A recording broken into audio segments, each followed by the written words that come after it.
Hi అండి, welcome back to Shravani blogs. ఈరోజు నేను ఒక సింపుల్గా బెండకాయ రెసిపీ చూపిస్తాను. బెండి ఫ్రై చాలా బాగుంటుంది. రైస్లోకైనా చపాతీలోకైనా ఎలా చేయాలో చూసేద్దాం పదండి.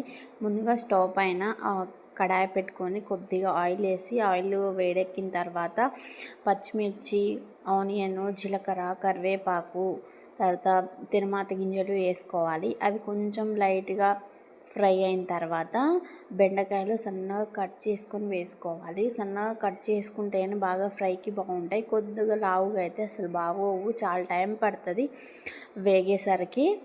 అందులో కొద్దిగా సాల్ట్ వేసుకొని లో ఫ్లేమ్లో కొద్దిసేపు బాగా మగ్గపెట్టుకోవాలి.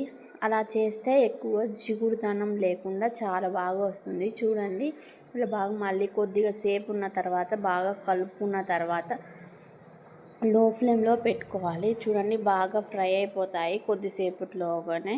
చూడండి, దాంతో ఉన్న బెండకాయల్లో ఉన్న జిగురుతనం పోయిన తర్వాత పోయేదాకా బాగా కలుపుతూ ఉండాలి. అలా కలిపిన తర్వాత కొద్దిగా రుచికి తగినంత సాల్టు, పసుపు, ఉప్పు, కారము, ధనియాల పొడి, గరం మసాలా వేసుకోవాలి. వేసుకున్న తర్వాత టేస్ట్కి తగ్గట్టు వేసుకోండి. గరం మసాలా ఎక్కువ అవసరం లేదు. తర్వాత బాగా తిప్పుకోవాలి.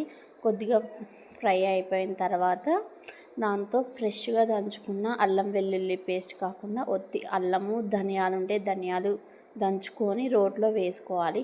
అప్పుడే స్మెల్ కానీ అరోమా కానీ చాలా బాగుంటుంది. ఒక్కసారి ఇలా ట్రై చేయండి తప్పకుండా. మీ దగ్గర కొత్తిమీర ఉంటే కన్నా కొత్తిమీర కానీ వేసుకోండి, చాలా బాగుంటుంది గార్నిషింగ్గా. నా దగ్గర అయితే కొత్తిమీర లేదు, అందుకే నేనైతే వేయడం లేదు. ఇలా కొద్దిసేపు లో ఫ్లేమ్లో మగ్గపెట్టుకోండి. అల్లం వెల్లుల్లి పేస్ట్ వేసిన తర్వాత కానీ చాలా బాగుంటుంది. నా ఛానల్ని ఎవరైనా ఫస్ట్ టైం చూస్తున్నట్లయితే ప్లీజ్ సబ్స్క్రైబ్ మై ఛానల్.